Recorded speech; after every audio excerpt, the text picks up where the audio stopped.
about us, and it's time to bow down. Hey everyone, Reese hopping in here real quick just to provide a brief content warning. In the beginning of this episode, Dennis and I both discuss experiences with getting sick, and yes, how those relate to spiritual things like we normally talk about. But if you have emetophobia or do not want to hear us discuss our experiences with not feeling well, there will be timestamps in the video description, show notes, and I'll pop one on screen now as well, so you know where to jump ahead to listen without having to get that bit. Okay, let's get into it. Hello, everyone. Welcome back to Bow Down. Dennis, as always, so lovely to be here having this conversation with you. And listeners, lovely to be here with y'all as well. Without a doubt, Reese, always looking beautiful, as always, radiant, Thank as you. always, love it. Can't wait to see where we go today. It's kind of fun because we were going in one direction, but now we might try a different direction, so we'll see where we go. But regardless, thank you for joining, thank you for listening, and as always, we're just happy to be here. So hopefully you guys are too. Absolutely.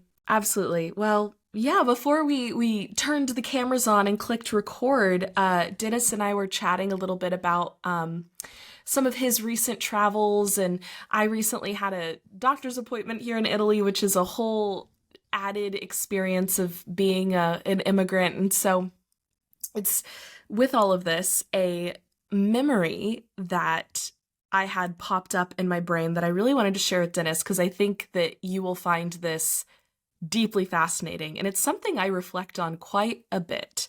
So a few years ago, well, actually, it was probably more than a few years ago now. It was the summer before my sophomore year of college. So I must have been 20 when this happened. So 5 years ago. Ish, relatively. But my mom and my aunt and I took a girls' trip down to Galveston, the Gulf in Texas, which is a very common thing for Texans. You know, it's like if you want to go to the beach, there's really only Galveston, and it's not the nicest beach in the world, but there's the ocean. You know, it's like the ocean is the ocean, and you can't really complain. But we decided that it'd be a fun kind of weekend trip. It's about, I don't know, a 6-hour drive from Dallas maybe. So you get in the car, you road trip, you go down for the weekend, you get some sun, you get some ocean. And when we were down there, my mom and I are very much like walking tour people. Anywhere we go, we want to like learn information. And one thing we had never really done in any trip to Galveston was a walking tour. It had always kind of been like beach centric. And my mom was like, I wonder if there's something, kind of historic that we could do here. And Texas's history, of course I'm biased, but fascinating history for a state just because of its uniqueness and, the Mexican-American War and the Alamo and the fact that Texas is the only state that could still secede from the Union and be its own country, and all of these really vastly odd things about Texas.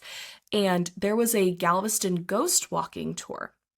And growing up, I've always been a scaredy cat. The dark is something that like I've always had nightlights. I still have nightlights in my apartment. I don't like sleeping in the pitch black. I like being able to see things and have my bearings. And I do think a lot of this is one, it's very common for kids with, not to be like, whatever, but kids with high intelligences and high amounts of creativity tend to have more nightmares and like childhood fear manifestations, which I think is interesting. But I was like, are we sure we want to do a ghost walking tour? Because that seems a little bit like playing with fire for me a little bit. But then I was like, Reese, you're 20. Like, come on, we can do this. And it's really just a slant on a historic walking tour, right? It's a way for us to learn history through this like fun kind of lens. And yeah, my mom also this is maybe kind of a tangent, but she has always had kind of paranormal experiences. And when she was a child, they deeply scared her. And she said that there was one time that a few spirits just always were with her. And one night she was just so scared, and she was maybe 7 or 8. And she just like remembers praying the entire night. God, please take this away from me. God, please take this away from me. God, please take this away from me. And she never saw it again until she had kids, which I think is really fascinating. But so this kind of thing is something my mom and I have always been fascinated with. Long tangent to get back to this story, but I'm sure there's coloring all the context, right? It's important. So we're doing this ghost walking tour, and Galveston has been the site of several battles, but also because it is a coastal town, there have been several floods that have like completely decimated Galveston, and lots of them have been quite deadly. So there is a lot of death in... Yeah, the hurricanes too. They get hit, like the big old hurricanes that come through, wipe out the city. Yeah, sure. Exactly. So it's like just the energy of destruction is very much there. It's a tempestuous kind of site. In its nature, because of nature. And we were going around to some different like old houses and learning a little bit more about different battles and important sites and what buildings are considered related to what kind of historic facts. And we're walking, and we walk up to this one house, and our tour guide is kind of wrapping up the last story from the last place as we were getting to this next site. And we walk up to this house, and just that feeling of like, when your body goes hot, it's like the saying, your blood runs cold, but it's like almost when you feel your face flush and it feels like you're on fire, but it felt like that over my whole body.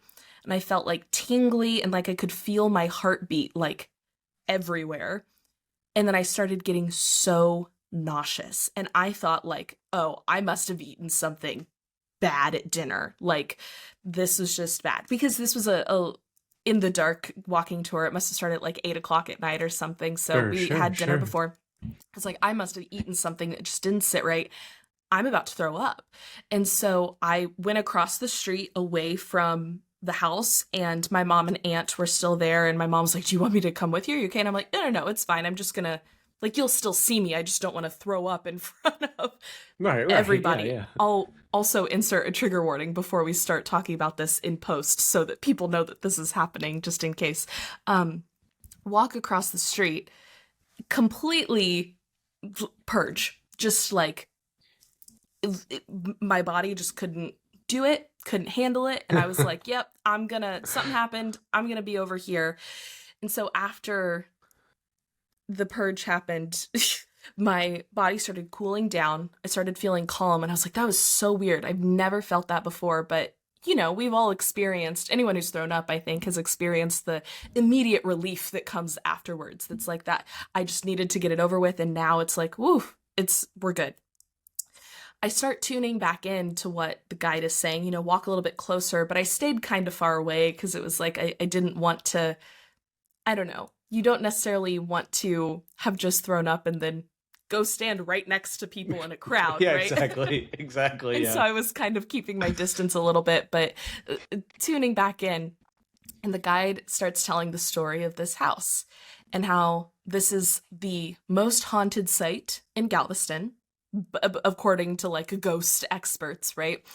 And that in this house, the story is that there was a family, and there was a father, mother, older daughter, and a younger son.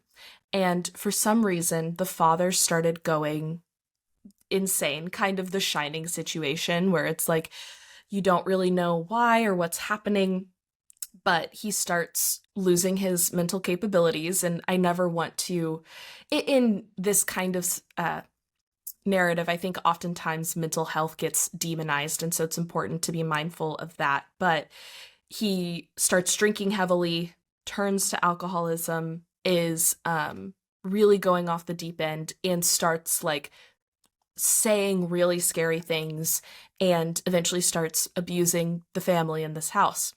The eldest daughter is the only one who would fight back, apparently, in the mythology of this story. And the worst of it, one night, and the father was physically abusive and sexually abusive. The worst of it, it's a second story house, and they're up, and in the top of this house, there's like a window in the middle of it. The dad is like backing all of them out towards this window, and the window's open. And of course, our guide is like painting this really spooky narrative of like the fear of this happening. And the mom jumps. She was like, I'm done, I'm out of it, and dies on impact apparently. But I'm like, also second story, it's a ghost tour, who knows fully what happens. The dad grabs the son and ends up killing him in front of the daughter, and the daughter's like fighting back, and then eventually kills the daughter. And so the daughter is the last one alive. And the mother was not there to protect her children, and the daughter was the one who like felt like she needed to protect her brother and couldn't. And then after the dad ends up killing his family, he kills himself. And then the guide goes on to say, for this reason, most young women have a lot of trouble when they come around this site, and a lot of them will start to feel physically sick. And I was just like, what? Like, you can't make that up, right? And I was like, is that for real? Are you being serious? And the guide was like, yeah. And around back is, there's a lot of like spiritual communities in Galveston because it's kind of this spooky site. Around back is a site of the Satanic Temple that operates out of Galveston for gathering. And so there's a pentagram at the back of the house, and it's where they do ceremonies. And I also want to be clear that I think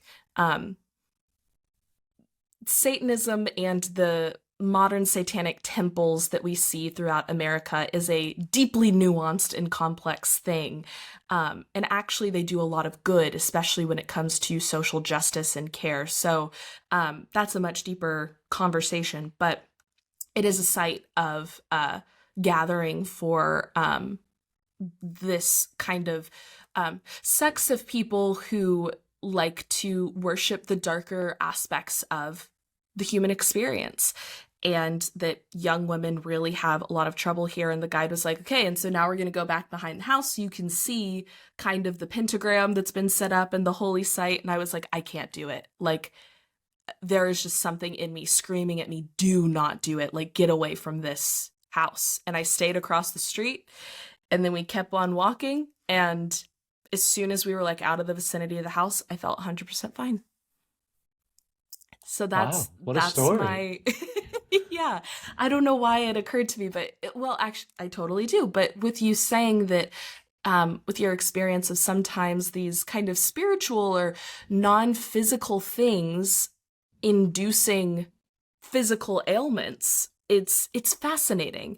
And we know that like stress and exhaustion can make us physically sick, that if you're pushing your body past its point of what it can handle, it will force you to slow down. And I think this is maybe another dimension of that if the non-physical thing that is stress, that we know has these physical reactions in our body, can create these physical experiences, spirituality also causes these different areas of our brain to light up and different hormones to be released. And I think it's interesting to think about this, right? How it then becomes manifest through our physical reality in our bodies. Yeah, and I think it's because I've had certain experiences myself, and I'll share my story that sort of I think sparked your story as well, since we're talking about it. But I guess I'm how do you blend science and spirituality here? At what point is it just stories we're telling ourselves? And is that okay? Like does it really matter? And it's what I've been thinking about a lot myself personally is we use these frameworks, right? As ways of interpreting, as ways of making meaning, of extracting meaning from events, and um, at the same time, we somehow want our interpretation, I think, or we want validation that our interpretation is true in some ways, because I think our mind fights against that. So we seek out other, we've had this experience our minds can't quite explain, and we want that to be validated. And at the same time, our minds are going, well, was this real? Was it Right. And sometimes I think we can go I don't know. It's the map is not the territory. is what comes up for me, in the sense of, what, like, this experience happened. You had this experience, and what meaning did you? I mean, what meaning did you take from it, though? So you took the meaning. Okay, well, I'm not going back there. To the like. But I mean, afterwards, like, what was your, like, what did you take away from all of this? As it sounds like you were in your teens, or like, what was your takeaway? Yeah, I think I really love the map is not the territory. I think that's a really beautiful phrase to use for this. In the moment, I think, like, my nervous system was just like, I was in fight or flight for sure, and it just was like kind of firing and unsettled. And in the fight or flight, I'm very much a because now we say fight, flight, freeze, fawn. I'm very much a freeze, which is not great in every situation, as I have come to learn. And the more you know about this yourself, the more you can build in better, healthier reactions in different situations. So I think in the moment, it was just very much like freeze and flight, right? That was like, don't move, but if you're gonna move, go away. Do not go further in to, like, whatever this is. It just felt so wrong to my system. Like, when you walk into a room and you just get a bad feeling, or also when you walk into a church and you feel this need to get quiet, right? It's like the energy that different places hold. And so I think after the fact, I wanted to just enjoy the tour, and so I kind of put it out of my mind, but of course it was really hard to. And I was talking to my mom after, and I'm lucky to have a mom and an aunt and a family that we talk about these things very openly, and it's not weird, and we try and stay curious about it, right? And my mom was like, well, what did you have for dinner? Like, is there something we can draw this to? And I was like, like, I think we went to a Mexican food restaurant, probably, knowing we were in Galveston, and my mom loves Mexican food. So it's like probably some Tex-Mex joint, very, like, likely that it could have upset my stomach. Like, who knows? And is it just a wild coincidence? And I think at the end of kind of talking about it there in the moment, it was like, I don't really believe in coincidence all that much. I think that, sure, certain things are just like, that's kind of odd, like, whatever, move on. But there are certain things that go past coincidence that it's like, how do you not make meaning of it? And it really just struck me like, it was very much a be careful with this stuff. And I think in my experience with any sort of spiritual work, whether it be stuff when I was still when I was younger and still considered myself a Christian, I still had experiences with stuff like that it's like I would be reading scripture, be praying, and you'd get a feeling that's like, yeah, don't go there, right? When I first was learning tarot, I had a really alarming, the very first tarot reading I ever did for myself was the Death card, the Devil card, and the Tower. And very much it was like such a warning, right? Like I continually have these experiences of like, I often thought that they were stop signs, but now the meaning that I choose to make of them is guidings, right? That it's like, this isn't saying don't go here, don't do this. It's saying it's powerful and so are you. And when two very powerful things come together, that shakes shit up. And you have to be careful. You have to be careful. I think on the other end of this spectrum, it was this age that I was really coming into, like when I was 18, 19, 20, I was really getting more into social justice. And now it's very much a part of my worldview and my belief system and more of my daily life, as opposed to something that it's like, oh, I'm learning kind of how to do this thing, even though, of course, I'm still learning, of course. But, and it being the story of a young woman trying to defend her family was striking as well. And in the relationship to her brother and my relationship to my brother being an interesting and deeply formative one, not only was this like a stop and consider how connected, like how much energy you want to let in. Like, do you want to be a sponge, or do you want to have like some sort of like semi-permeable cell barrier kind of thing, so that you can kind of more dictate what you take in and what you don't. But also psychological experiences and childhood trauma and social justice are also deeply formative to your psyche and to your spiritual journey too. That not only does this feel almost like a feminist story and almost like a psychological relationship to my psychology, and not only is it like a ghost encounter or whatever, how do these things intertwine and mix and mingle to make up my relationship to meaning? Sorry, that was an extremely long, not really answer, but exploration to your question. Well, those are the best answers, I think. Yeah. It's interesting how we'll take these things, I think, and I think it's always good to reflect back on the meaning we make too, because does it change over time? Like, do you see things now through your eyes a little bit differently than perhaps the Reese back then did?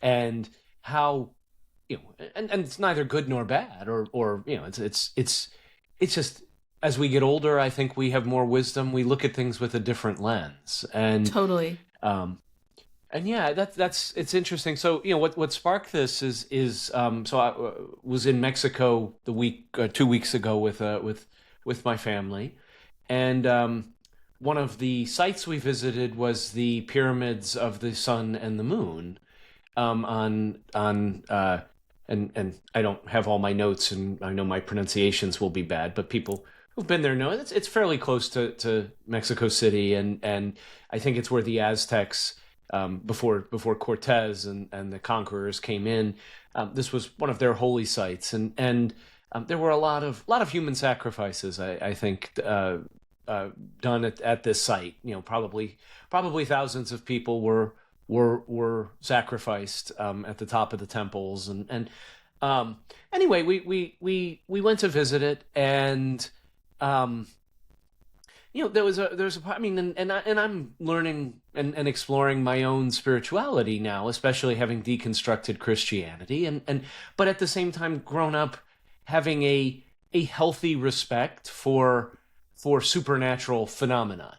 I mean, you can't go around speaking in other tongues and believing in the Holy Spirit and not have some, if you believe in one, you can't angels and demons and yeah. Right, exactly. If you're gonna have one, you gotta go. You have all of it, and so, but pretty much the way I grew up, which I think is a bit of a shame, for many reasons, but was that well, if it's God, it's good, but anything else is demonic, is evil, is satanic, is and grew up firmly in the '80s with the Satanic Panic and all of these other things. Had to lie about playing Dungeons and Dragons as a kid because that was evil, sort of thing. And again, did I have to? Maybe not. Would adult me do? I don't know. But as a teenager, it felt it was like, well, I'm going to do this, so I'll do whatever I have to do to allow my and there was no there was no there was nothing the slightest bit spiritual about anything we did at D&D, unless eating Cheetos and Mountain Dew and drinking Mountain Dew was somehow some holy communion that I don't know about. There was definitely nothing spiritual about those evenings. It was fun though. But anyway, and I are at this site, and I'm, I'm again new to all of this and learning things, but with a healthy respect for the power here, and the thing is I don't know if it's because I'm neurodivergent. I don't know if it's because of the way my brain works, but I don't really feel things the way so many other people feel things. And, like we would go to church and, these evangelists would come to town and, and like they'd wave their arms and like pretty much the whole like walls of people would just fall down. My mother included. And here I am, I'm like a 5 or 6 year old, and like the pastor's coming over and practically trying to knock me down, and I'm not feeling a thing. Like I'm just standing there like, what are you all feeling? Like I'm trying to pretend to make myself fall over in the spirit. And finally I just go down because I'm like, well, I don't want to be the center of attention here, but I'm not feeling a thing. So I say all that to say, like, I don't have the same experiences that I think a lot of other folks who sort of are exploring their spirituality, understanding what that means. I don't seem to have these experiences. I can name a couple of times in my life where where I felt something that was so out of the ordinary, and I have no evidence for it. I have no proof for it. Anyway, we go and we're just. I realize that I have a good time, and I feel like I'm being respectful, but I'm also kind of I recognize later that I have this sort of attitude of there's a little bit of arrogance in there, like oh well, look at this with there's a respect, but at the same time it's I don't know, it's just this sort of going around taking selfies and posing. In hindsight, to me, the meaning I made of it was I was being a little bit flippant and a little bit arrogant, and not treating the site with the due respect that I felt. I truly did feel like I wasn't being just a casual person here. I didn't feel anything, and I'm sure maybe people who are more sensitive or they're able to tune in more readily than I am to things might have noticed a lot more than I did. But anyway, we left and it was fine. We took pictures, we did this, that, and the other thing. Well, the next day, my daughter gets or actually later that day, I should say. So we went, this was like a morning tour because we did a hot air balloon, saw the site. It's like noon. We got back by 2 or 3, and then we went to dinner. And by the time we got to dinner, she had turned into a terrible sinus infection. Like you could just, it was almost like you could see the waves coming in. Like, when like a storm is coming, you can see the storm. Like she went from like perfect conditions to like just miserable. Like, I just want to go to bed, like help me kind of thing within hours. And so, got her medicine, whatever. The next day I woke up with just this, a terrible pain in my side, in my intestines. Like, and I've had diverticulitis, which is what I can most, for any of our listeners who've had that, how unnerving that can be. But it felt the same, and but it was more than the physical pain, because there wasn't a whole lot of pain. Like it was maybe a 2 out of 10 so it wasn't like, oh, I have. But there was this sense of dread that went along with it, and it was just this weird, fugue kind of feeling. And I'm trying to push through it. I'm trying to tell myself all of these things. And, I wake up and we're going, like, we have this 4-hour bus ride to get to where we're going, because we went to Hot Springs a few hours north of Mexico that next day. And so I'm going, my stomach is, my intestines, like everything hurts a little bit, just feels bad. And I'm on this bouncy, rickety bus. That, like, you feel every bump for 4 hours. Oh, yeah. It's just like, oh my God, like, and anyway, just so go through the day, kind of trying to enjoy it, because it is incredible. It's beautiful. There's all these great sights, but again, just not feeling right. Anyway, I'm on the bus on the way home, and I'm kind of wiped out. It's been a long day. My stomach I've got this sort of feeling coming over me. I just don't feel right, and I'm sitting there. I'm reflecting, And all of a sudden I get this insight that I can't even explain it, and it's not logical, so it's hard for my brain to really grasp. But I was just like, you know what? Like, and I just apologized. I just sort of sat there and I said, listen to I recognized all these things that I did could have been arrogant. And I'm like, I really didn't mean that. I see what you're saying. I apologize. And it's like, it's weird. I did that. And all of a sudden everything lifted. I went from like not barely being able to drink, like I had ginger ale to try to settle my stomach, to completely feeling like just feeling it was totally done and gone in the span of like 5 or 10 minutes. Like I went from having no appetite to all of a sudden now just wanting to eat, knowing that and it's just weird knowing. And I can say I felt, and it went away. Like literally, it's not like it went away immediately, like it was all gone. But I mean, it still hurt the same. Like the pain was the same, but it wasn't the same. And so the meaning I took from, and felt better. My daughter felt better the next day. And so the meaning I took from it was it was just a lesson for me, and it wasn't, it was, I can be so dense as to not notice things. Sometimes I need a more physical, like something to happen in order for me to sense things, because my brain, I'm very open. I'm willing to be open, like, because I don't have any fear of it anymore. Like all of the fear I used to have of these things went away. And it's almost like, okay, like I'm game. Like I would have gone see the pentagram in your example now. When I was your age, I don't know that I would have. But now knowing what I know and knowing who I am. But it's also a reminder to stay humble in that, you know what, like I don't know everything. Yeah. And I think like, sometimes when you get a little bit of knowledge, it can be dangerous, because all of a sudden now you think you're up here in knowledge, but really you think you're way up here, but you're not. You're down here. And so that was my reminder. So that was the meaning I took from it. Two supernatural experiences of some sort, unprovable. No, you can't prove any of these. Like there's no one's going to believe because we said this, that these things are true or false. But no, it's like this isn't to convince anyone of anything, nor is it a proof of anything. I do think that, a lot of people say with like coming to believe in God, like logical syllogisms are not what you find in the Bible. It's like that is someone's testimony isn't modus ponens. It's their testimony, it's their experience. And I think the same is true of this, where it's like, believing in anything metaphysical or supernatural, just in the very root of those words, it is above the natural. It is beyond the things that we can see and touch and feel. And because of that, you have to be the one on the receiving end of that experience for it to be like, I have no idea, but it's what I felt, So all that to say, like, I get it, and maybe just stay open to these things too, because I think like it could have been very easy, for me to say, oh yeah, I ate something weird at dinner, total coincidence that it happened at this site, and I'm going to move on with my day. And I don't think that there's anything wrong with doing that.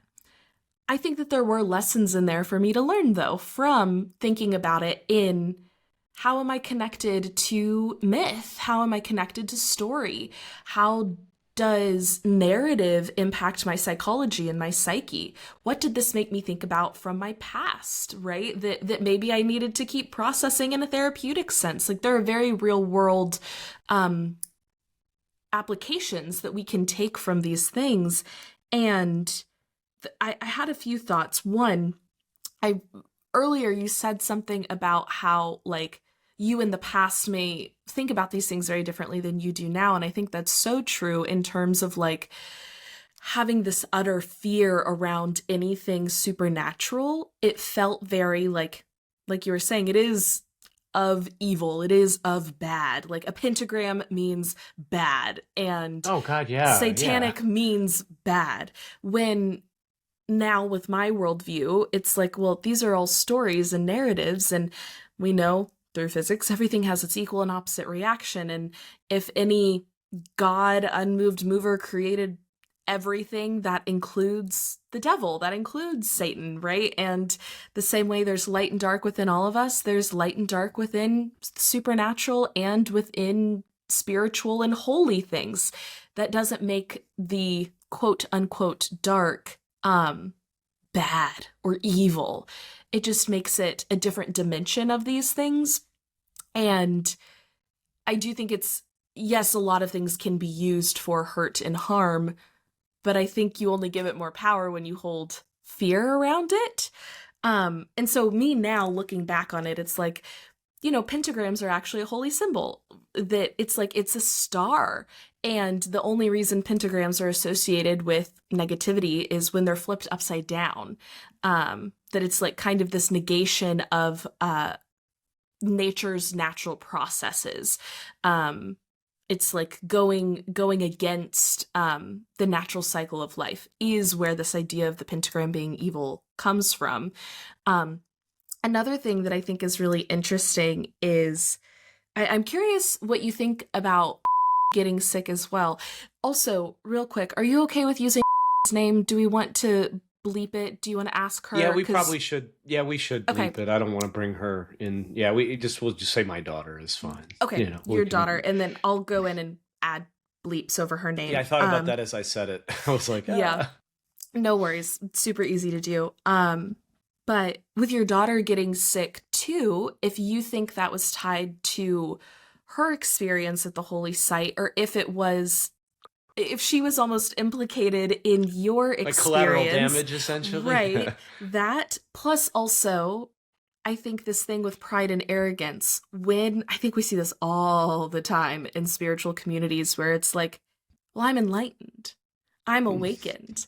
I have been, my third eye is open to the realities of the universe. And it does oftentimes create this sense of judgment for people who like don't quite get it yet, who it's like, oh, sure, you can play around with your Bible, but I know the truth of these things. Right. There is an arrogance there, right? Yeah. And I think it is interesting to consider in relationship to us talking about this idea of like a healthy pride and a healthy authority that we want to encourage people to have, this like ultimate freedom and autonomy over oneself and the power that each individual human being has as being something deeply sacred and divine and holy and that you should own. There is the shadow side of that is, oh my goodness, always with the thumbs up. There is the shadow side of that is, I'm better than, right? That is, I am somehow at a higher frequency. They're not at my same frequency, or we don't have the same.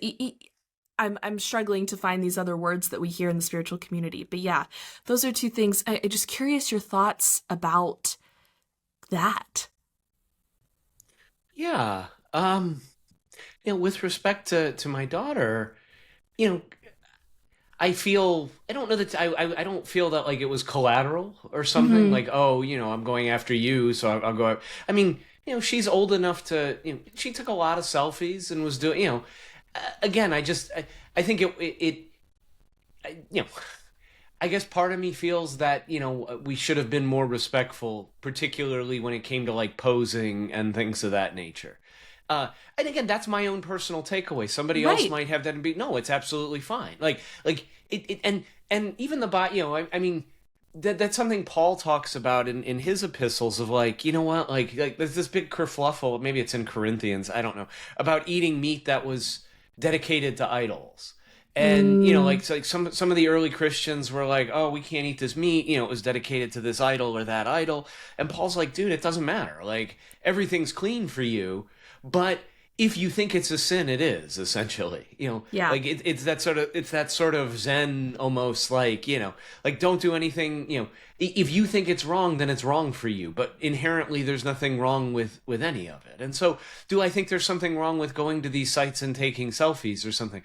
No, not if you don't feel that way, then you're not under that. But for me, trying to, respect and be more attuned and in some senses consort with and and it's weird for me because it does feel like I don't have this, and again, I don't know what anybody else experiences, right? Right.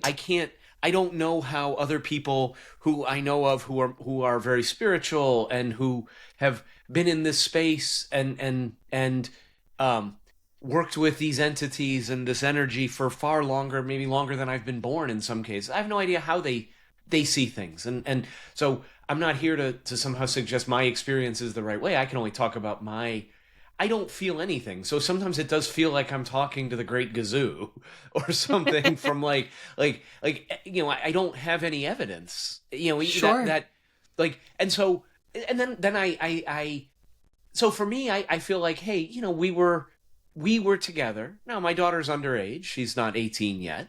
And so in that sense, I also have this weird view of like authority from a spiritual perspective Mm-hmm. that there is this underpinning of like, legalistic kind of authority. And again, what's true, what's not true, I don't know. I think I'm making it up as I go along, and I freely am okay with that. Yeah. But so this is my understanding. So my take on it is essentially, hey, I didn't do a good enough job. I should have said so. I should have known better that, hey, maybe this isn't the place to do all these selfies, and to, maybe we need to be a little bit more respectful. So maybe that was a piece of it. And for me, I again, I just take away. I'm actually grateful because it did point something out to me that really helped me become more authentic in my own spirituality. Again, is this any of this true, or did I make this story up in my head?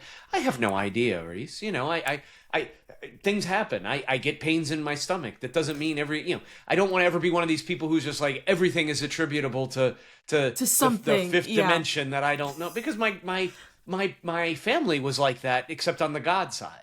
Yeah. Like everything that happened was either God or the devil. And if it was the devil, isn't it great that we're strong and we have the sword of the spirit and we can slash this thing? And if it's God, well, but how do you discern? You devolve into the Christian Scientist view of like, don't go to the doctor, just pray. And it's like, that seems, not to pass judgment on any Christian Scientists, but I do think that flies in the face of scientific evidence and research. Yeah, exactly. Exactly. But what's interesting is like, I got this pain out of nowhere. And even if I had gone to a doctor, they would, because I've been there, done that for this, this condition. It happens and they don't know why, and they can't tell you why.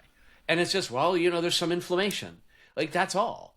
There's no, you go in, you take, this is what you need antibiotics, you need this, that, and the other thing. So all I know is my making of this meaning, my taking on this belief of, oh, I was disrespectful because of the way I thought that what I believed was better, superior in some senses than what these people believed, these Aztec warriors and culture believed. And so, isn't it great that I'm better than that? Like, I don't need to sacrifice people or to do it. Again, that's really what it is at its heart. And so me having this experience, which was unpleasant and Right. would have preferred not to have it, of course, this pain, but having this experience taught me something. And so in that sense, I'm very grateful that I had the experience, because it changed my lens of how I view my own place in the world, how I view spirituality, how I view these sort of things. And I seek out the supernatural experiences. Like, I will go on these ghost tours, like fully saying, hit me, like, give me your best shot. Like, I have no fear of it. Even this was not, I realized that, this was, I still have authority over this stuff. Yeah. But it's because ultimately I am the creator. All of this is all within us. And I don't know. And so it to me, it was a deeply impactful experience, because it was corrective, and it allowed me to see where I can get better, like where where my thinking, could lead to trouble. And it's less about, the consequence here. Oh, you do this, this was just a way for I guess I just view it as a way for the spirits to get my attention of something that I wouldn't have otherwise paid attention to. Sure. I think that there is I think that's so powerful. And I think it's really complicated in this, right? That it's like, in some ways, I do believe we are, I hesitate to use the word better, but like maybe more ethical in practicing spirituality without human sacrifice, right? It's like now in a modern day and age, looking back on that, it's like not that, it's like I burn things in my own spiritual practice because it kind of feels like releasing that energy into the ether or whatever. And it, again, going back to this idea of it's how we make meaning, it's a way that I like to make meaning. And in a way, it's like I could totally see how human sacrifice is tied to spirit. Death is one of those things, and like NDEs, near-death experiences, and like death is so closely tied to the spiritual in our lives. I can so see how cultures get to a place where it's like human sacrifice is a deeply spiritual thing. Also, living in a modern day and age, I think we can all understand and be on the same page that that's not really ethical anymore. But I think that introduces in this really complex kind of dichotomy of like, I am no better than people who practice spirituality in this way, but I can condemn the things that did bring hurt and harm. What's your take on that, on holding the nuance between respect and condemnation is such a dramatic word. That's not really a good word for what I'm trying to talk about, but respect and like, I guess I'll use it. I can't think of a better word. Condemning these more harmful practices while still holding them in a place of reverence that doesn't uphold the harmful things, and how that ties into this balance of the pride kind of it all, that it's like, I don't want to say that I know any better, but also I do think we know better not to sacrifice people now. Right. Yeah. It's a great question because, where do you draw that line? You Right. go too much on one side and everything's permissible, right? Everything's okay. It doesn't matter what you do. And it's kind of hard to have a society as we're seeing, that to me is a devolution where, to me, I always draw the line on is does it, are you infringing on somebody else's rights, in your practice? Like it, in my personal practice, what I do in my personal practice, the way I chant rituals or whatever the case is, however I get closer in my practice doesn't really affect other people. If I decide to use this particular Kabbalistic rite, or something I found on the internet, or make up my own entirely, that just feels right to me, and just have a conversation. All of those are perfectly valid things, and they don't really infringe on anybody else.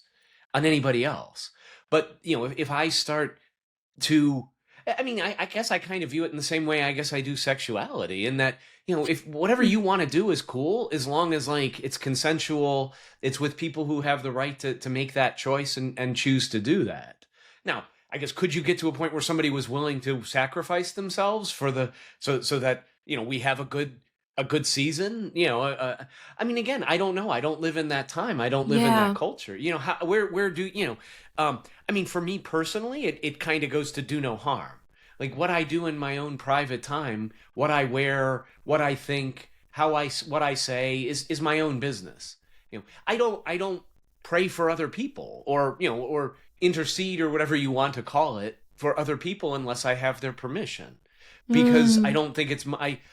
Now if I say, hey, would you like me to, I can focus on this for you. Would you like me to agree with you, or, be a partner with you in this? And that's a very different thing because you've gotten consent. But I don't even feel comfortable bringing somebody else into my prayers without their knowledge, because it feels like a violation for me personally. Because I don't like it when people pray for me if I don't know who they are. Like, I'm not one of these people who wants, I don't, I don't want randos praying for me that I don't know. No offense. Like, Yeah, well, I don't know what, and the weird part is I don't even feel it because I don't have that same sensitivity that I know a lot of other people, or at least say they have. I don't know what that right, feels like. So I right. can't, are they making it up? I don't know. Like, it's like, it really, I feel, maybe because of the way my brain works, that to me spirituality and these feelings are like describing colors to somebody who's completely colorblind and can't see color. Like, Yeah, you can describe it as red all you want, and I can get an idea of what red would mean, but I haven't experienced it. I yeah, don't know what that's like. And so I don't know. For me, I think that that's the same rule I take. Like, I have I don't I do what I do. And I don't feel the need to proselytize it. I don't feel the need to say you're right or you're wrong, uh, or I don't anymore.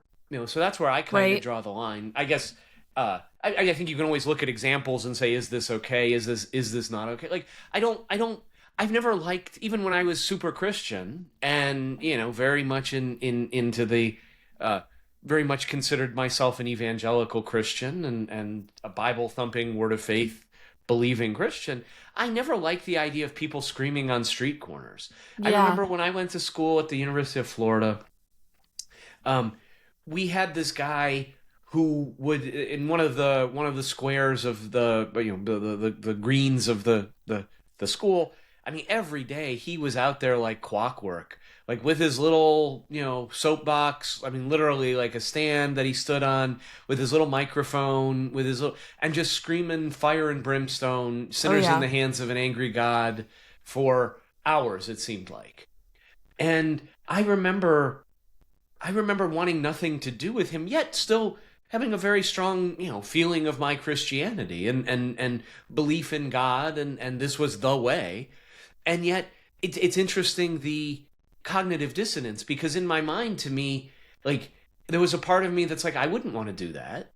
Like, that Yeah. doesn't feel right to me. And there's a part of me that's like, but isn't that what I'm supposed to be doing? Like, I mean, go ye forth and preach the gospel to every creature. I mean, really, he, in some senses, while I don't like what he's doing, at least he's consistent with his belief.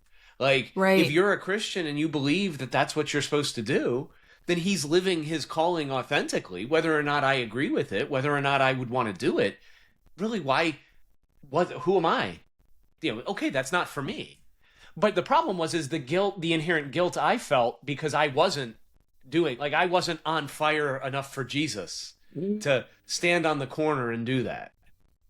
You know? That's so interesting. Yeah. Well, and I do think that, like, I, when I was younger, never really identified with like the evangelical side that is proselytizing and like wanting to like share your testimony and the obligation to do so, because it does feel so like it, I don't know, it's yours, and also like it just very projecty in a way that feels really bad. However, we do see that, and I do think that the evangelical tradition gets like the proselytization of everything. I think we've seen throughout history. I mean, correct me if I'm wrong, or listeners, correct me in the comments, that while it is mentioned in a few places in the Bible, I think that energy has been increased over time with like, this is your obligation as a Christian to convert, to bring people to the Lord. But at the same time, it's like, if that is truly what you believe, every person you meet, you need to make sure that their soul is in heaven. Like, if I really believed in hell, and if someone had not invited Jesus Christ into their heart, that they were going to weeping and gnashing of teeth, fire and brimstone for all of eternity, of course, every single person I would be running down the street saying like, I need you guys to to know how serious this is. Like, of course you would feel that way. But there is something that's deeply true about like, but why does that make you so uncomfortable? Because I think we know that it is inherently a subjective experience, and that people kind of make their own meaning out of it and must do that in a certain way. I think too there's some tension, or not tension, sorry, but it, it is interesting to hear you say you don't necessarily, for lack of a better term, like pray for people unless you have their consent, which I think is actually really beautiful. And when you first said that, I was kind of like, huh, that's interesting. There's nothing wrong with like sending good energy towards someone who, I love and care about. They don't need to know that I'm, when I light my candle and say thanks to, my higher power for gratitude for this life and all the things that I'm also expressing gratitude for them and safety and protection for them.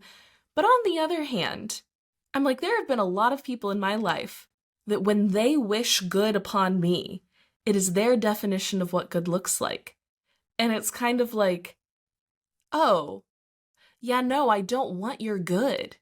I don't want whatever that is, even though that's what good is to you. It's like, I wish for you,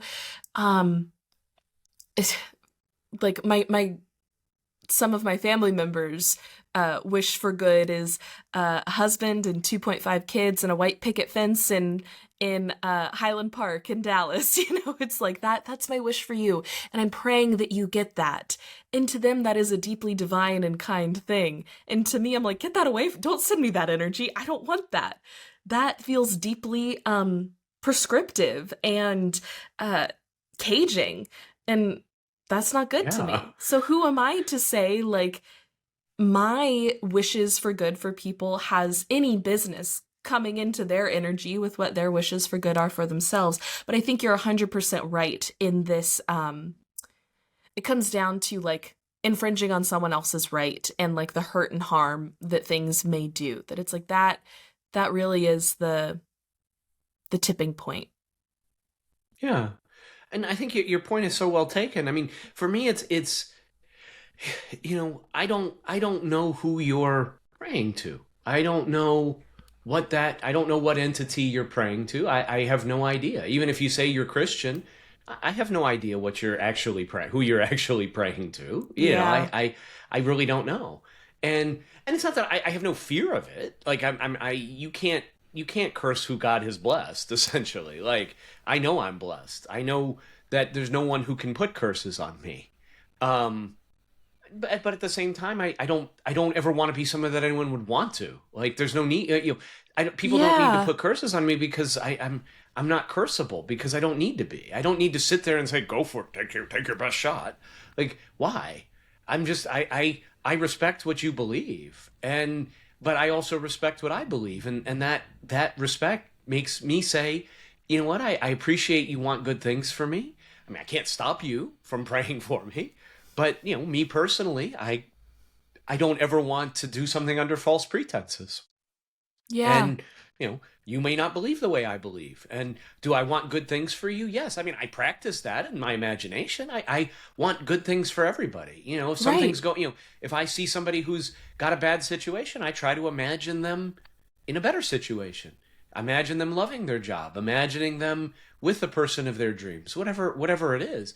But I don't pray about it. Like, I don't specifically do some intentional ritual or something that cements that somehow. I imagine it because that's enough. Why do those feel different to you? Because I agree that they do feel different, right? But I think this almost gets into, like, a little bit of the problem I have around manifestation culture is that it's like, no matter what it is in your brain or whatever thoughts you're thinking, that is what's going to come to fruition, And I think for some, it's like, well, isn't wishing something for someone or thinking good thoughts about them still sending that energy their way, still praying in a way, even though you're not, like, sitting down and ritualizing it? I want to be clear, I agree with you that it does feel very different to me, that it's not like I'm, like, sending this thing to this person and, like, imposing it, as opposed to, like, we all have thoughts and feelings about things. Where does it come into play with those who, and it's like, I do believe this in some sense, that it's like everything I think and feel has some power. And the closest thing we have to my current thought is the last thought I just had. Like, your thoughts and feelings are deeply related. And so the thoughts and feelings you have in ritual are going to be related to the thoughts and feelings you have outside of ritual too. But why is that different? And why is that distinction important to you?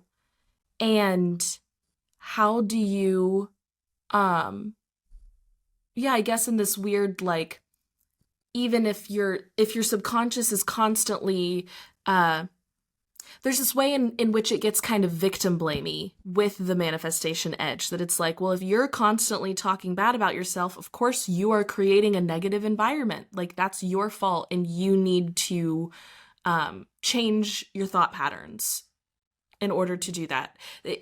What do you, I'd like to know. We could do a whole, really, I think we could do a whole podcast on this topic. Yeah.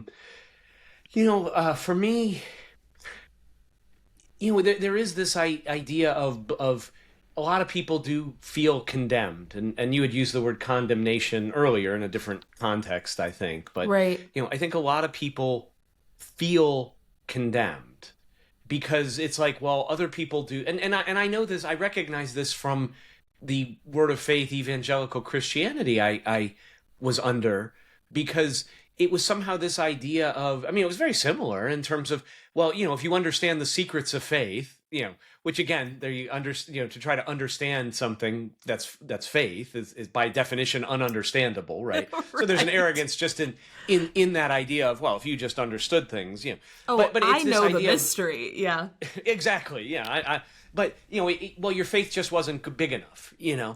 I mean, and somebody prays to get healed. Oh, I've got this arm condition or heart condition or, brain cancer, whatever it is, I prayed to get healed and I didn't get healed. Well, God can't be the one wrong there. So I must have been wrong. So there's this idea of, well, it didn't happen to me because my faith is, it can devolve into that, this sort of, faith dick measuring contest in somehow, like I've got the biggest faith dick out there and I'm going to swing it around. And if you're lucky, the shadow of my faith dick will pass over you like Paul, and people will get healed just from my faith dick. And listen, I used to be that guy, man. Like, same. I'm like, still, I think I still fall into that sometimes too. Well, yeah, we all do. I mean, because we're human, and those are patterns, and we want. But for me, it's not. There is no blame. Because you're making up the rules as you go along. That's what I really think about manifestation in terms of... And you know what? The size of your faith dick doesn't matter. It is how you use your faith dick. that is absolutely true. And so, for me, I mean, I when I started this journey, manifestation was like the means to an end. Like, okay, how can I control my life? Because life felt so uncontrollable. And I think a lot of people find themselves there. And that's okay. Because that's the great thing about this. Like, everything about manifestation, whatever you believe is true. I mean, that's the fundamental heart of it.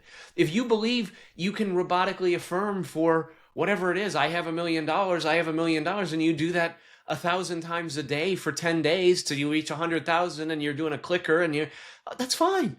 Like, if you believe in that, then it works for you. And just keep doing it. Believe in it. Because it's your belief in that thing that matters. It's not the thing itself. That's what I've come to realize.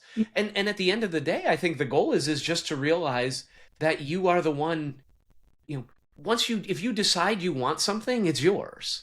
Like, and just deciding that is true. That whatever I want, if I believe for something, if I have a desire for something, I believe that it's mine already. I don't really need to do anything. I can just sit back and let it happen. To me, that's truly living the life of flow. And allowing things to unfold for you, but it took me time to get there. Like I've been really, this has been my autistic obsession for 4 years or more, and some people have been studying it for 20, 30 years. So to somehow think I'm on their level or anything else is crazy. I'm not. Like, but there is no level either. I'm on the level for me, and there's certain people who need what I have to say. It's not for everybody. And the same, your message is the same. So for me, it's, why do you need the guilt?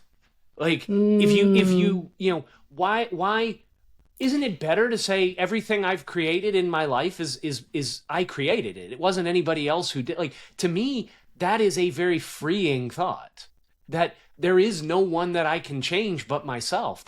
I don't have to beg God to give me what I want. I don't need to get the Mother Mary to help me. I don't need to call upon anybody else other than me.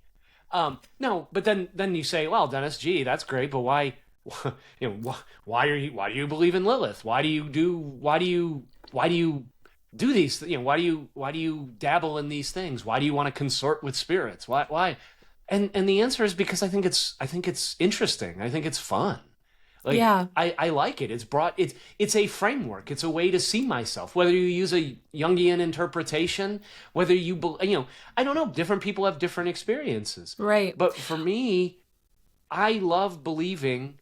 Like, it costs me nothing to believe that whatever I want, if I believe for it and I believe it's mine, it will be mine. That costs me nothing. It doesn't change my life in any way, shape, or form. All it does is change what I think about things. I see things differently. I don't react to things. I don't go around and say, where is it? Oh my God, I suck. This sucks. Everything sucks. Like, yeah. I'm just like, everybody, so many people make a habit out of doubt and act like it's some pride, like they fucking won the trophy for doubt. Yeah. Like, okay, great. You did. Wow. Congratulations. You won the trophy for doubt. How's that working out for you? Like, right. How's that making your life better? You getting what you want out of that? Like, you like being scared you're not gonna have enough money for tomorrow. You like being alone. You like all of these things. And again, it's everybody is in a different place. Some people find this through God, through Christianity, through Jesus, through other religions, through non-duality, through law of attraction, law of assumption, whatever. These are deep principles that have been there throughout time, and you see them constantly. We see them in our world today. I mean, we are manifesting all times, all day, every day. We are manifesting, period. And the question is, do you believe that? You either choose to believe that or you don't. And if you don't, cool, don't believe it. I don't care. Like, just think everything's random chance. To me, that's a scarier thought than otherwise, but go for it. Like, you're welcome to do that. But if you do believe your thoughts have some sort of a power, regardless of how much power that is, then shouldn't you live that way? Like, if there's even a part of you that feels that way, wouldn't it be worth it to explore it and test it? And I can tell you, I have tested it for the last 4 years, and I have not found it to be wanting. Like, I literally have manifested, or things have happened that I could have never. I mean, us doing this podcast is a perfect example of that. In terms of, did I manifest it? No, I don't even go that way. This was what was meant to happen. Like, it's not about I want something, so I go get something. It's about I'm in the flow. The reason I want this thing is because I'm supposed to have it, because that's going to make me help other people. That's going to bring me to my next base camp in life, whatever that looks like. And so if you can stop the blaming, because blaming to me is just a way to protect yourself. Because what if you fail? And if there's somebody else to blame, then it's not on you. But the fact is to everybody listening, you're beautiful and you're perfect and you already have the power. You're just pretending you don't, and you're so good at pretending that you don't remember. But it's still your power. Yeah. And it's beautiful when you step into that and when you really see it, and you can't hold on to it at all times. Like, that's the thing. I think we want to be in some magical state where I'm fucking Harry Potter, and whatever I want, I wave my magic manifestation wand and I get it. And that would be lovely. But it would also be boring as hell. Like, I mean, in some very real sense. I mean, you might think it would be great, and I get it. Like, I want more money. I want this. I want that. Wouldn't it be great if I could wave that magic wand and get it? But I think it would cease to be interesting very, very quickly. And I think it would actually lead to a very sad life versus, a more robust, authentic, open life, because I view my human thoughts and dreams, Reese, are so limited. But I think the when I'm in flow, when I allow things to happen, I go to places I could have never even imagined. And that's worth it. Like, that's the most incredible piece of it. So, yeah, I don't know. I gave you a very long-winded answer to a very succinct question. You know I'm good at doing that too. We both are, and that's, hey, we have a podcast for a reason, right? That's it. Yeah. Absolutely. I think that is a fabulous note to end on. I do think I'll tease maybe with this. I'd love to continue talking about like manifestation as a practice and as the culture around it, and like all of these things, like the fear that comes in that, and like this idea of like you know, the shame and guilt and judgment piece that you can have, and the you didn't pray hard enough, and also the like scientific underpinnings and history. And I think there's so much here that I want to keep talking about. So we'll put a pin in this, as we always do with our conversations, and come back to that. So stay tuned, listeners. And love it. Thank you all for being here. Thank you all for listening. Dennis, thank you, of course, as always, for sharing. And yeah, looking forward to the next one. Absolutely. Thanks, everyone. We appreciate you so much. Thank you. Reese, as always, lovely. Bow Down is a weekly podcast from the Cohere Collective that explores esoteric and empowered feminism. Please subscribe to Bow Down wherever you may be listening. And if you enjoyed the episode, please leave us a like, a 5-star rating, and a review. And if there's anyone you think would enjoy this episode, or maybe just needs to hear it, please share it. If you want to stay up to date on all things Bow Down, you can follow the Cohere Collective on any social media platform at the Cohere Collective, and check out other content and offerings at www.thecoherecollective.com. If you're interested in working with Reese to find and pursue your purpose, I encourage you to head to www.thecoherecollective.com/life-coaching. If you're interested in working with Dennis to shed your mask and embrace your desires, you can email Dennis at dennis@theheartstoybox.com. A huge thank you to Jack Corbett for Bow Down's music. You can find him on Instagram at j.corbe. Thank you all for joining us today. We're so glad you're here. And as always, we hope you feel like you are living more coherently. And until next time, love.